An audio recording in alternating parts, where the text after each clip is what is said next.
bukaano badan oo aan helin dhalmada in muddo ah ayaa ka faa'iideystay xarunta Muqdisho Fertility Center oo ah xarun caafimaad oo lagu kobciyo ugxaanta ragga iyo dumarka waxayna maanta soo bandhigtay bukaanadii ka faa'iideystay daaweyntooda kuwaas oo Allah ugu deeqay waxa ay ku haminayeen sidoo kalena doonayay caruur ay ku intifaacaan waa kan mid ka mid ah dadkii lagu dabibay xaruntan ee iminka rajada wanaagsan qaba Muqdisho Fertility Center ilaahay noo barakeeyo gacantiisa alxamdulillah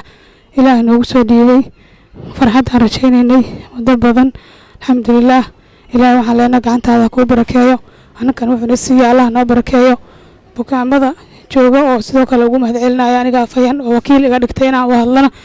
waxay igu soo dhiibeen hambalyo iyo salaan diran insha Allah maamulaha guud ee xarunta bacriminta Muqdisho Fertility Center Dr. Abdiwali Jamaal Ahmed ayaa sheegay inay ku guuleysteen bukaano badan oo la dhalmada waqti badan waxa uu sidoo kale sheegay inay jiraan kuwa badan oo hore loo dabibay ee iminka heesta caruur fara badan maalmaha farxad soo marto mahadaasna ilaahay iska leh in bukaamo kamid bukaamada qaybahan duwaynay ilaahay nagu guuleeyay inta garbaaga taagan oo kaliya tama laakiin bukaano aad badan jireen marka duruufo badan qaar kood naga soo qayb gal kar waayeen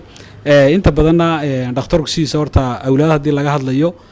inta ilaahay waa bixiya qof bilaadan awlaad keeni kara ma jiro dhakhtarkuna waa bashar bilaadana laakiin muhiimadu waxa weeyaan kaliya teen loo ogaado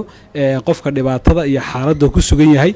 waxa kale oo aan aad ugu faraxsanahay Muqdisho Fertility Center inay markii hore ay ku guuleysatay hal beeshin oo maanta aan la joogin in loo sameeyo IUI taasoo muddo dheer dadka dibadda soo tagi jiray oo ah ragga gaar ahaan waxantooda aad u liidato awoodda dhalmada aad ka uga hooseyso in xaddi kamid xaddiga fiicanta la qaado la diyaariyo gabadha waxanta la diyaariyo makaanka laga inta ara toonbada soconayso aad ugu faraxsanahay in bukaanka horeeyay hawsha lagu guuleystay bukaamo badan hawlaha loo hayay inaan rajayn doono mustaqbalka in lagu guuleysan doono geesta kale Dr. Abdiwali ayaa sheegay in bulshada ay iska yareeyaan fikirka iyo hurdo la'aanta taas oo sabab ku yeelan karta in ay yaraadaan hormoonada jirka inta badanna waxyaabahan aad ka marbaan bukaanada kale waxa kamida stresska ama walbahaarka ama fikirka dadku iska yareeyaan waa fikirka waxa laga xukumaa maskaxda hormoonada u shaqeynta wax laga soo daayo maskaxda qofka haduu fikir farabadan ku dhaco ama walbahaar waxa hubaala hormoonada jirku baana xaddigii laga rabay ayna iimanin oo dad qaar waxa laga yaabaa kaligiiba fikirka maskaxiisa ka socda inuu dhibaato ugu fulayay Mukhtaar Cabdi Aadan Ariel TV Muqdisho